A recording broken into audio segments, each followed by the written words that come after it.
Amém. Louvado seja o nome do Senhor. Aleluia. Um pouco mais para baixo, porque você fala muito alto. Coloca aí, por favor. Amém.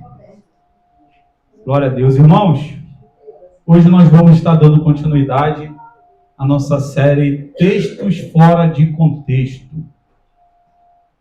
Falamos sobre alguns textos já fora de contexto e nós já estamos na nossa segunda temporada, ou Texto Fora de Contexto 2.0, não é isso? Segunda vez que nós estamos fazendo essa questão de textos fora de contextos, essa série. Hoje eu vou estar trazendo para vocês um texto muito conhecido, que está lá em João 10. Abre para mim aí, por favor. João 10.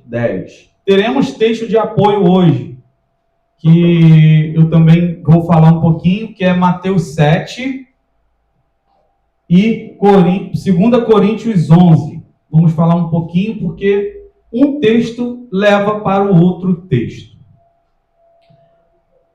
Estou muito feliz, muito alegre de estar compartilhando com os irmãos, nessa manhã, a palavra do Senhor. Como eu falei nessa série, Texto Fora de Contexto.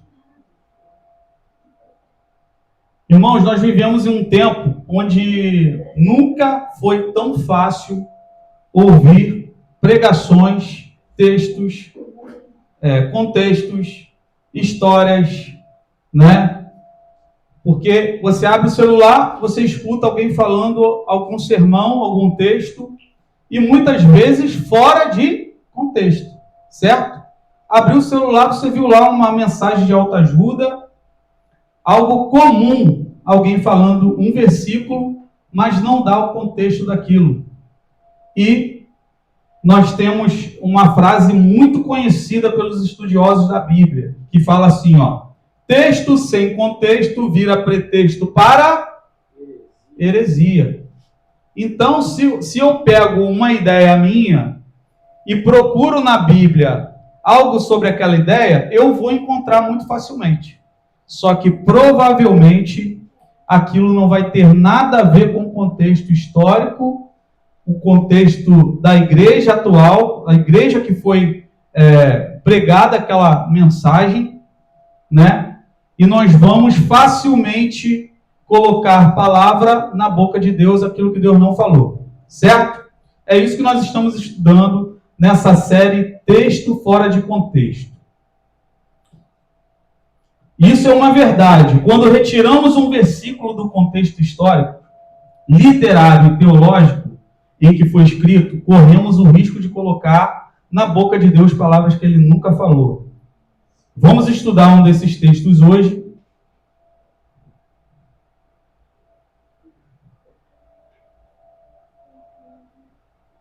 Que está lá em João 10.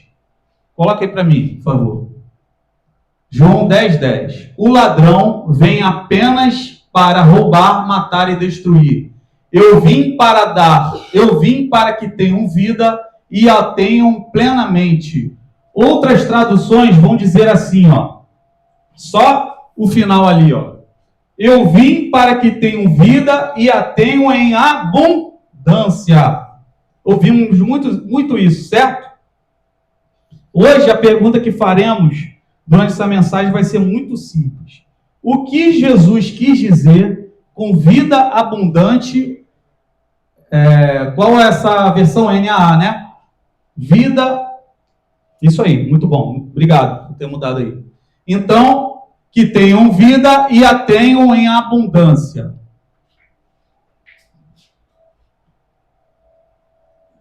Será que Jesus estava falando sobre o que naquele momento?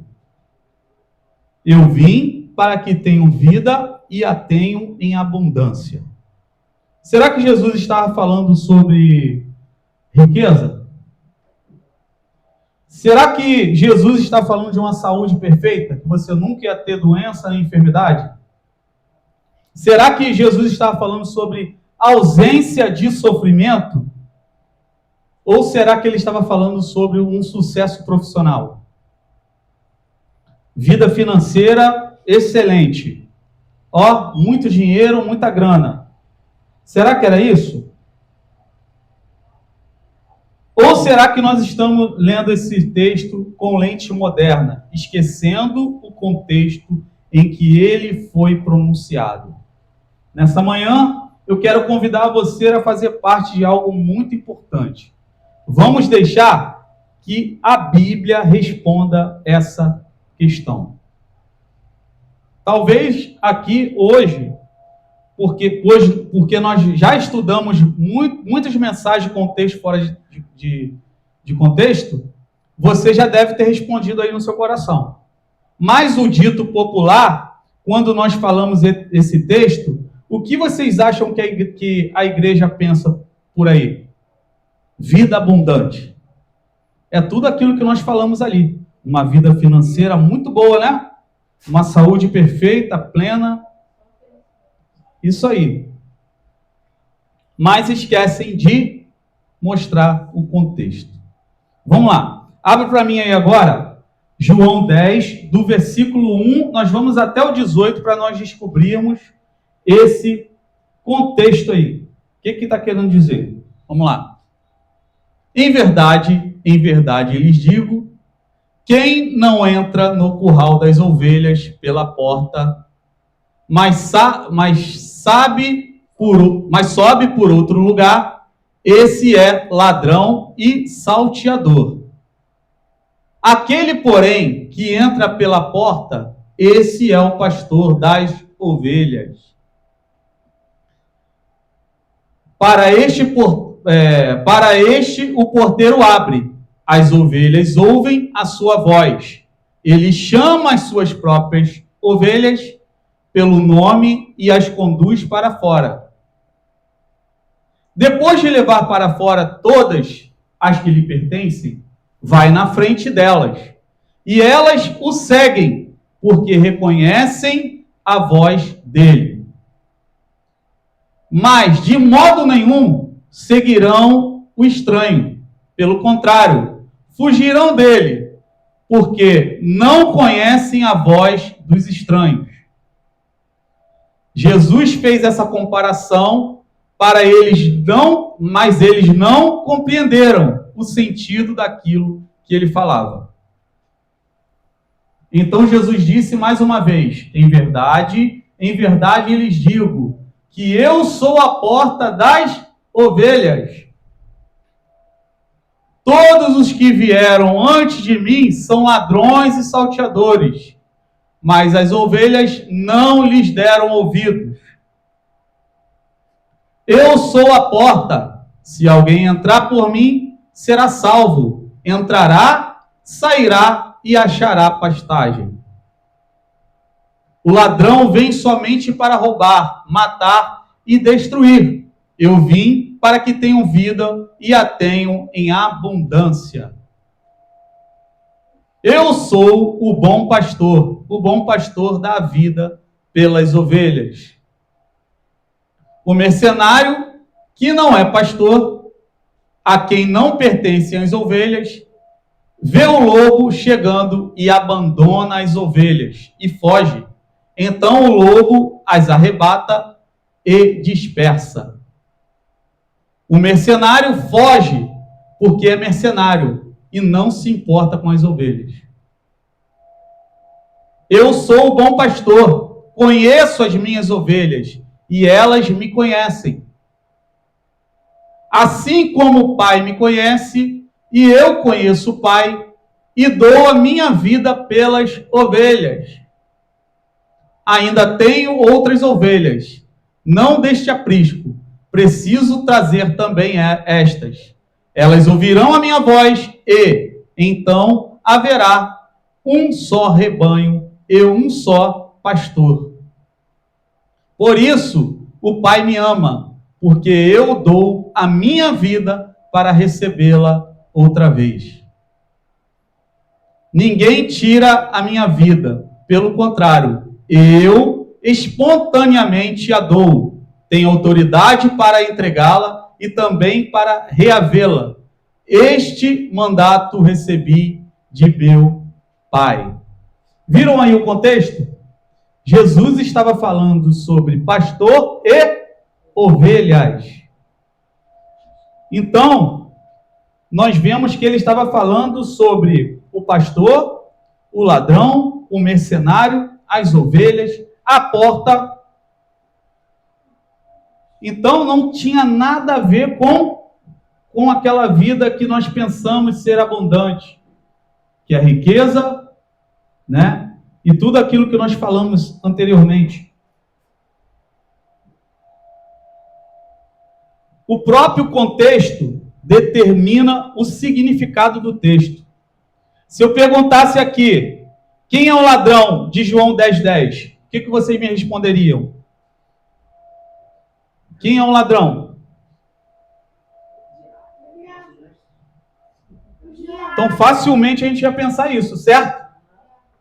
Certo? Só que não era isso. Alguns responderiam como vocês responderam assim, o diabo. Outros diriam o pecado. Outros ainda falariam assim, o mundo.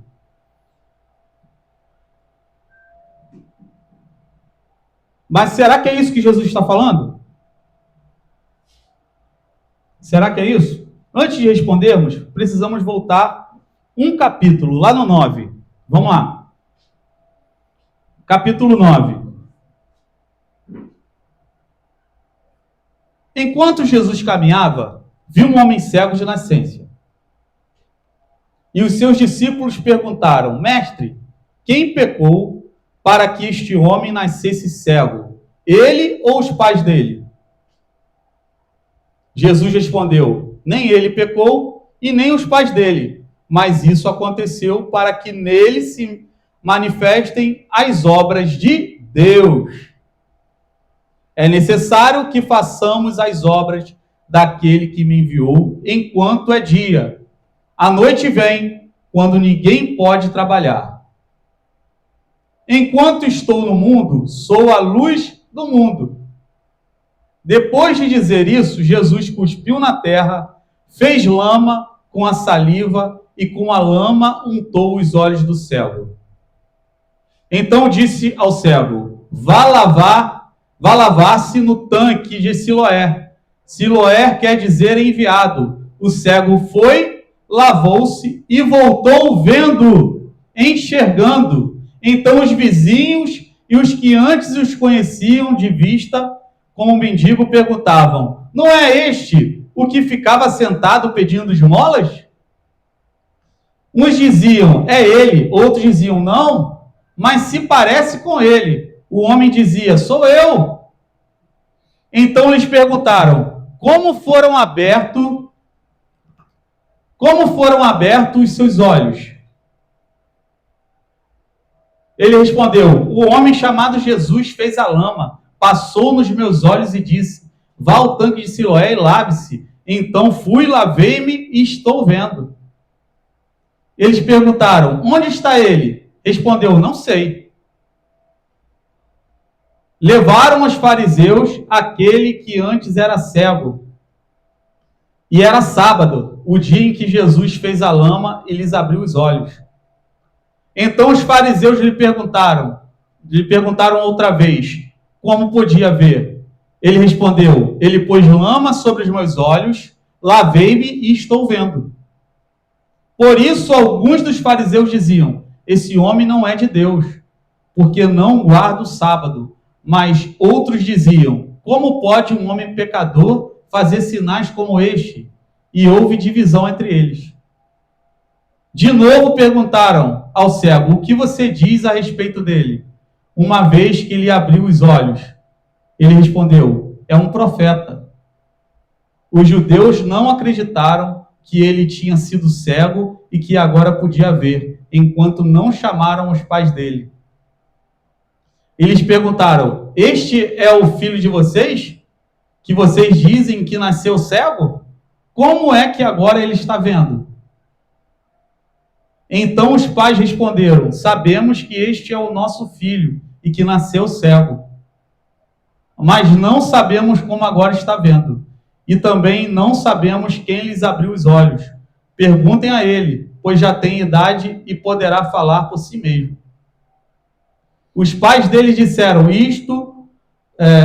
disseram isso porque estavam com medo dos judeus, pois estes já tinham combinado que se alguém confessasse que Jesus era o Cristo, seria expulso da sinagoga. Foi por isso que os pais deles disseram: ele já tem idade e poderá falar por si mesmo. Então chamaram pela segunda vez o homem que tinha sido cego e lhe disseram: diga a verdade diante de Deus, nós sabemos que esse homem é pecador. Ele respondeu: se é pecador, não sei. Uma coisa sei, eu era cego e agora vejo. Então, o que estava acontecendo ali no contexto histórico? Jesus tinha curado um cego de nascença. Os fariseus, ao invés de acreditar em Jesus, eles começaram a questionar aquilo que estava acontecendo. Daí, nós fomos para João 10:10, onde Jesus já está falando sobre o quê? O pastor, o mercenário, os ladrões, a porta.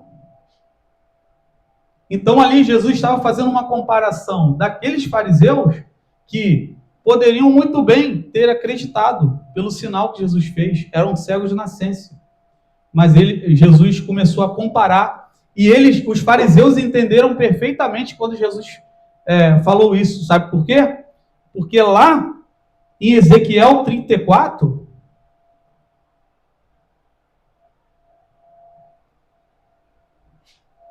nós temos essa história.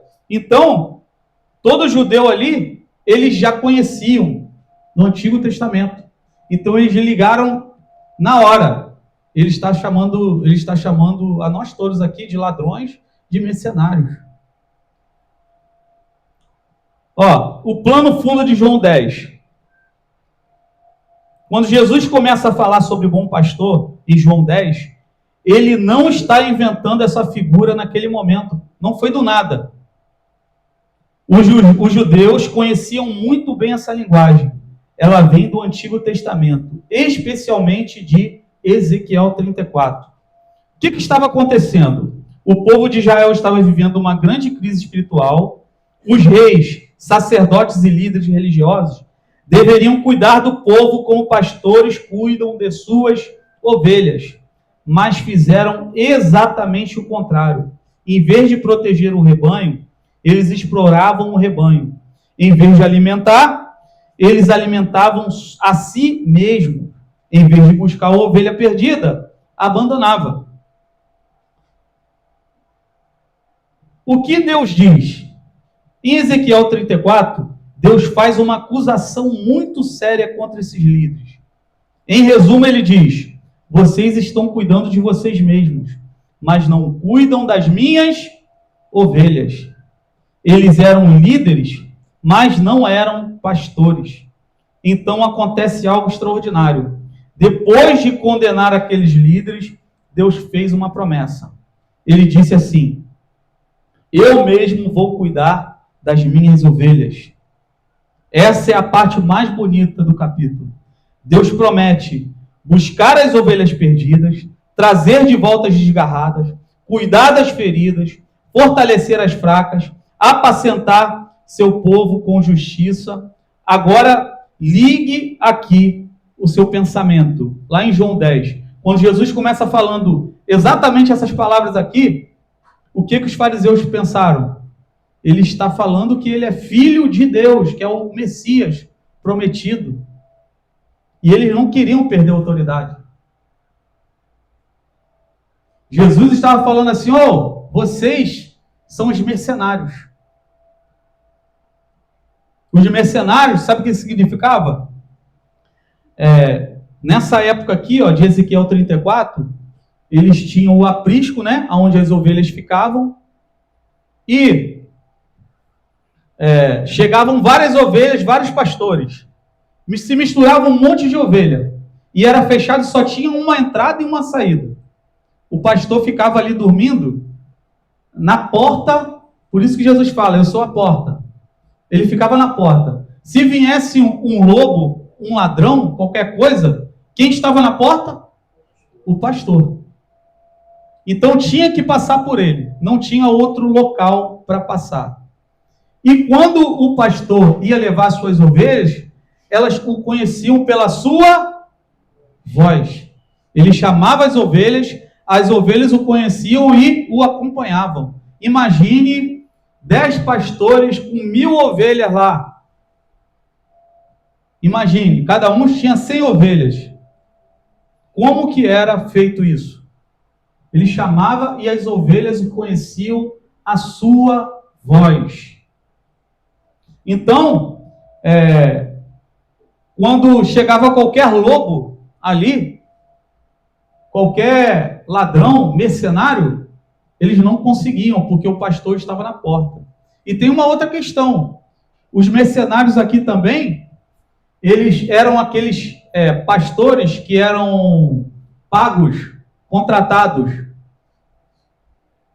Um exemplo, um porteiro. Eu contratei um porteiro ali, e pedi, toma conta das minhas ovelhas aí.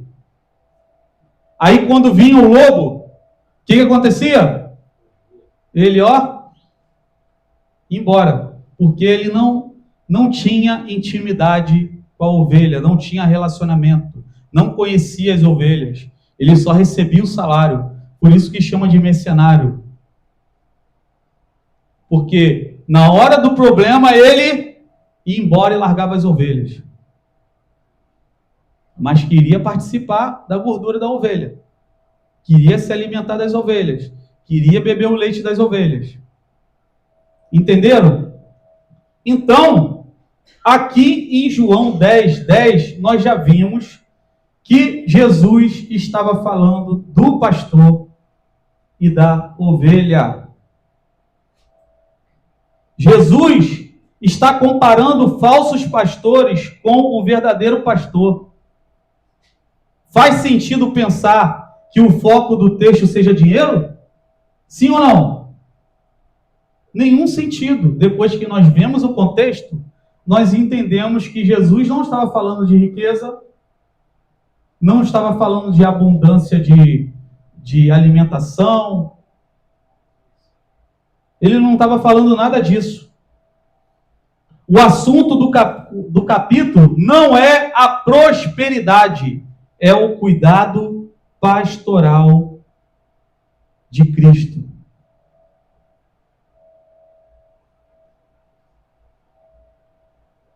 Quem é o ladrão? Já falamos aqui.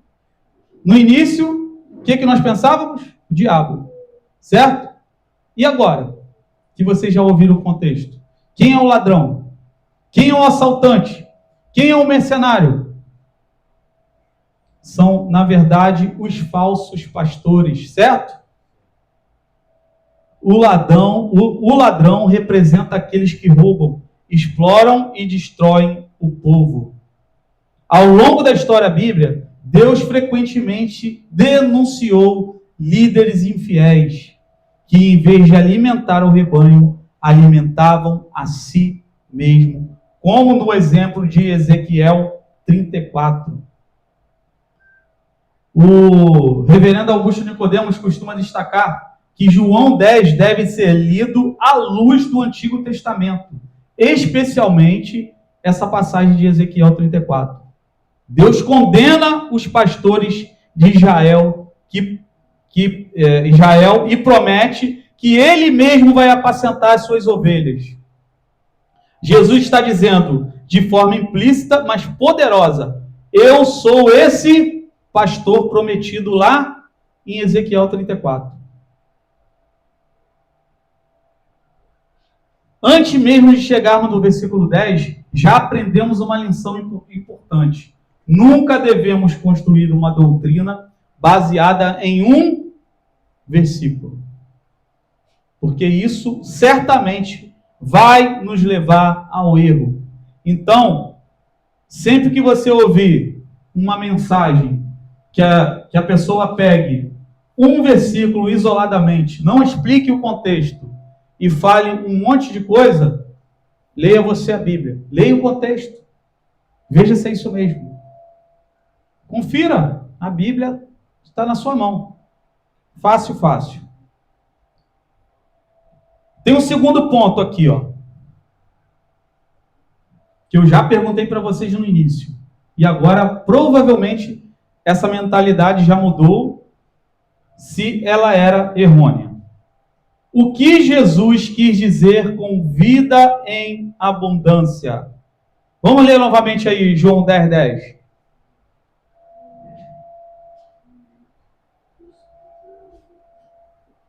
O ladrão vem somente para roubar, matar e destruir. Eu vim para que tenham vida e a tenham em... E agora, quando você lê, sabendo do contexto histórico, de Ezequiel 34, o que você consegue pensar agora? O ladrão vem somente para roubar. Quem é o ladrão aqui? Os falsos mestres, certo? E quem é o pastor? Jesus.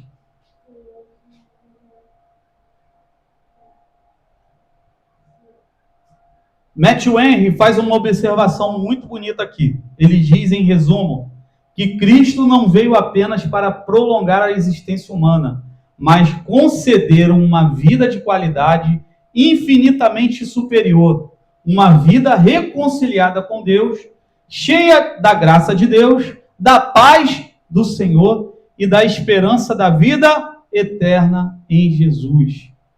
Percebam aqui a diferença. Jesus não promete simplesmente viver mais. Ele promete viver verdadeiramente.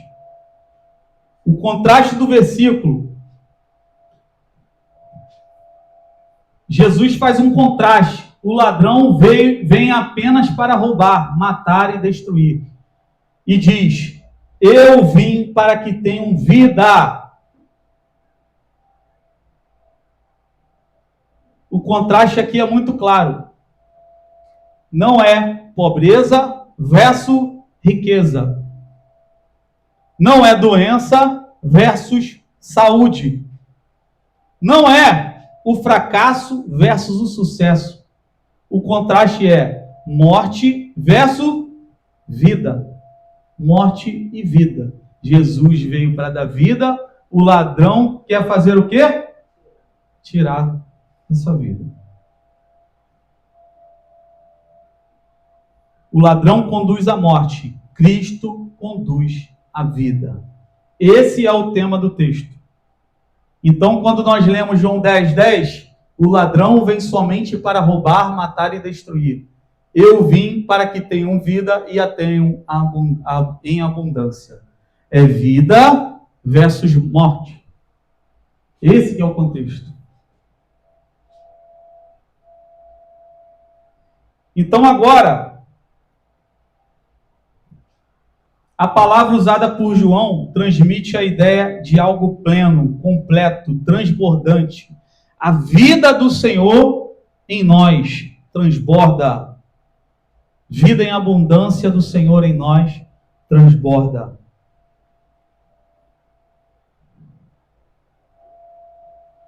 Cristo é a abundância da nossa vida.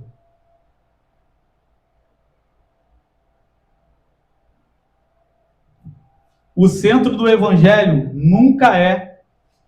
nunca são os benefícios.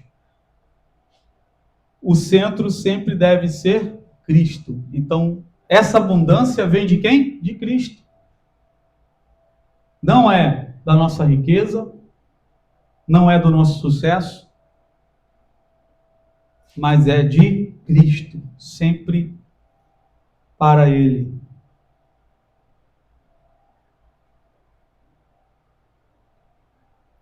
Aí, tem um texto que se combina muito bem com esse texto de João 10:10, sobre vida abundante.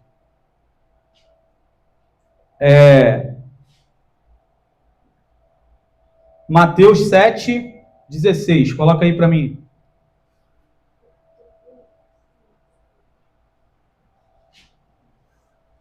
Mateus 7:16.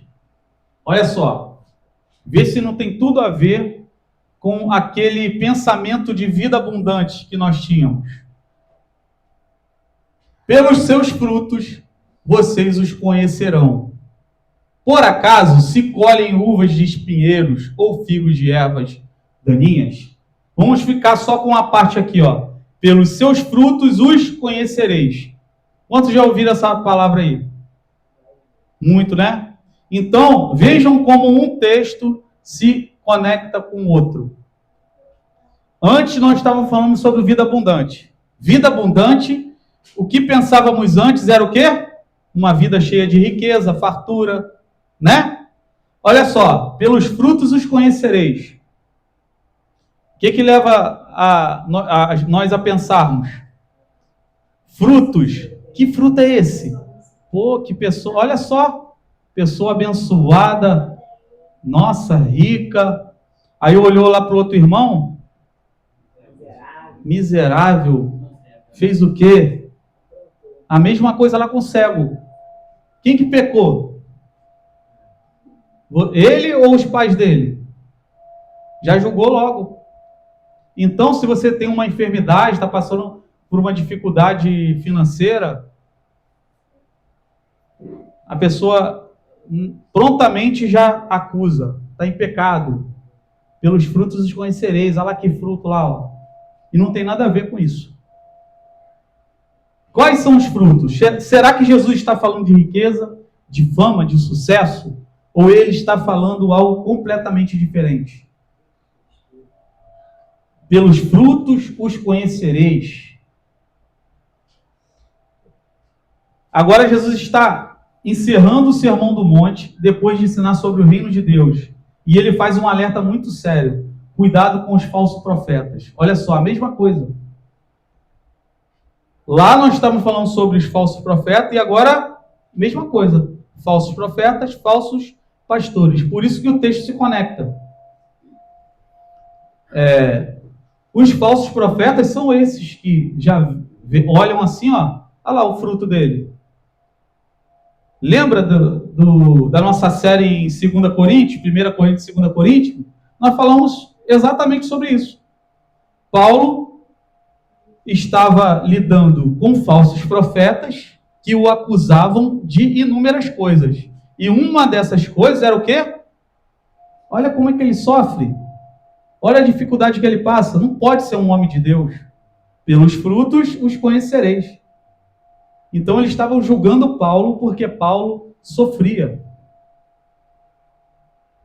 Se nós fôssemos olhar assim, diríamos que todos os profetas e apóstolos fracassaram, certo?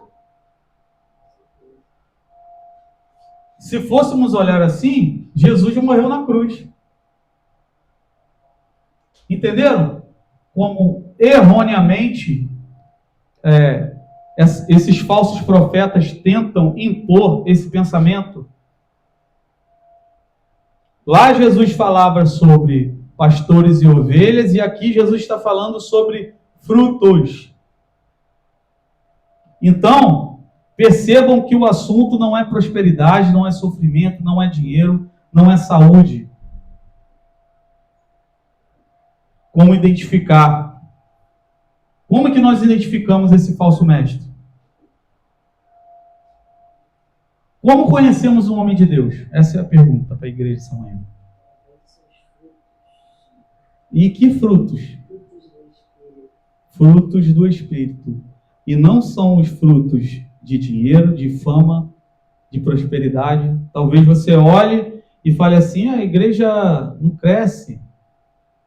Está em pecado, está tudo errado ali. É exatamente isso. Olha o tamanho da igreja, veja quantos seguidores ele tem, veja se ele é bem sucedido, veja se prosperou, veja se nunca passa por dificuldade. Mas não foi isso que Jesus ensinou. O que Jesus realmente quis dizer? Pelos seus frutos os conhecereis. Agora precisamos fazer a pergunta mais importante aqui, Jesus. O que Jesus chama de frutos? Porque não somos nós que definimos isso. É o próprio contexto. Coloca aí no versículo 15, por favor, aí. Cuidado com os falsos profetas que se apresentam a vocês disfarçados mas por dentro são lobos vorazes. Está vendo o contexto? Como se conectou com João 10:10? A mesma coisa. Os falsos profetas que estão vestidos como lobos vorazes. Cuidado com os falsos profetas. Eles vêm vestidos de ovelha. Ou seja, o fruto não serve para identificar um empresário de sucesso, nem um pregador famoso. O fruto serve para identificar um verdadeiro mestre. Logo, o fruto é aquilo que revela quem aquela pessoa realmente é. Quais são esses frutos? São frutos como, primeiro, fidelidade à palavra de Deus. Ele é fiel à palavra? Caráter transformado. Humildade, santidade, amor pela verdade, obediência a Cristo. Jesus nunca diz, pelos carros os conhecereis, pelas casas os conhecereis, pela conta bancária os conhecereis, pela ausência de sofrimento os conhecereis. Deus diz, pelos frutos os conhecereis. E esses frutos são produzidos por quem? Pelo Espírito Santo de Deus. Então, não somos nós que definimos isso. É Jesus, o próprio Deus. É o Espírito Santo de Deus. Infelizmente, nós medimos muitas vezes essa prosperidade,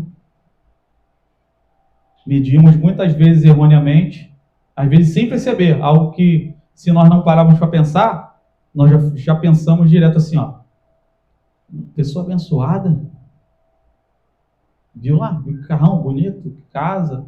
Então nós já ligamos assim, se a gente não parar para pensar, não tem nada a ver com isso.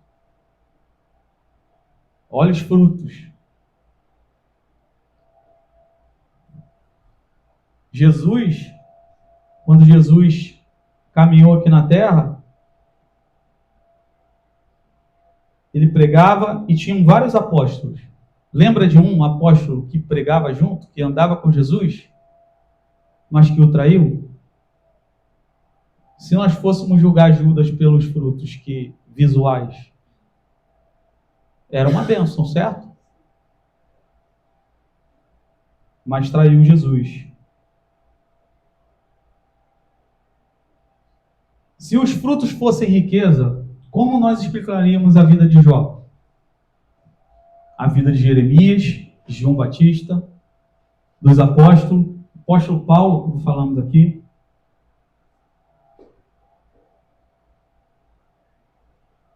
É exatamente isso que acontecia na igreja de Corinto. Os falsos mestres olhavam para Paulo e diziam na prática, esse homem sofre demais, esse homem é fraco, esse homem não impressiona, esse homem não parece alguém abençoado por Deus. Percebam como isso continua acontecendo hoje, sim ou não? Naturalmente. Se fosse um homem de Deus, não estaria passando por isso. Quantas vezes eu já ouvi, já pensei e já falei isso?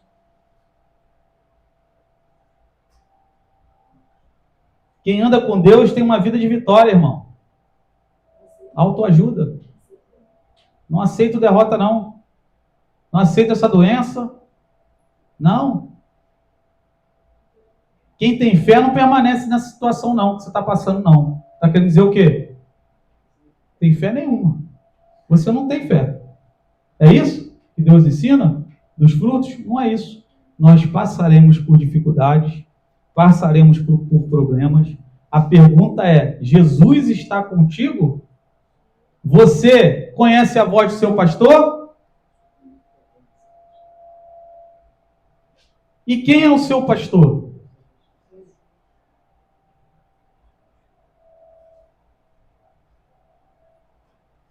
Irmão, eu quero encerrar essa mensagem hoje dizendo que o texto central aqui não é Paulo. Nós usamos Paulo como exemplo para essa mensagem. Mas o objetivo principal é Cristo.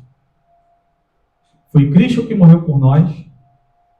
Foi Ele que entregou a sua vida. E nós vimos lá no texto, vamos ler novamente.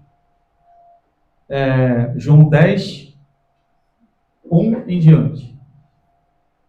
Para encerrar.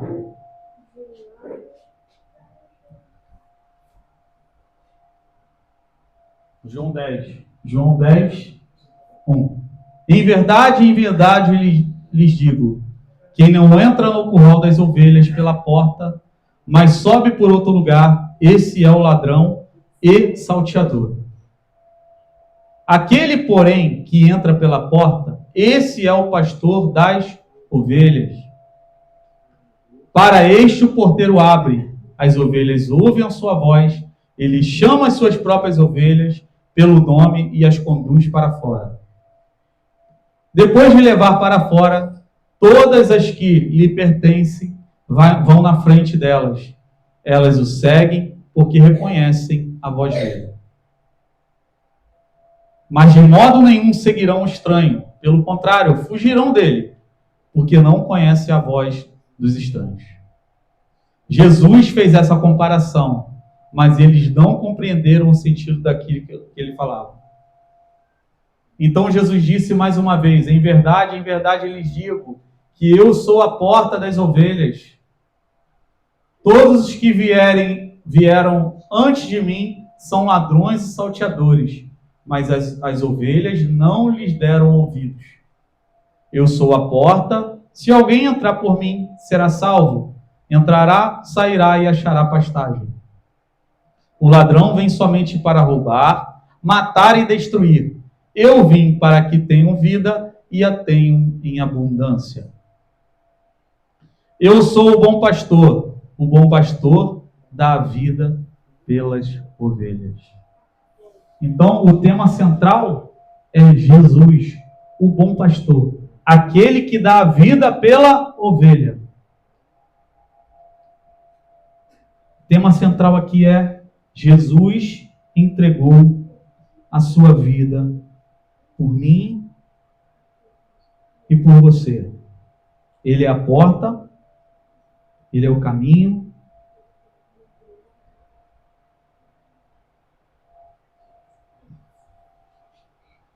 Eu sou o bom pastor dá a vida pelas suas ovelhas. Este é o centro da nossa fé.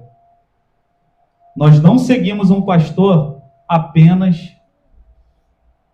que apenas nos manda caminhar. Seguimos um pastor que caminhou primeiro.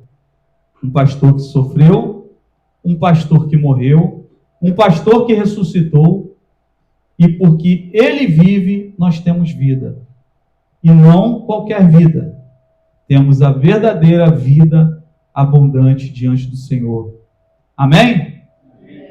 Amém, glória a Deus. Estou terminado então. Amém.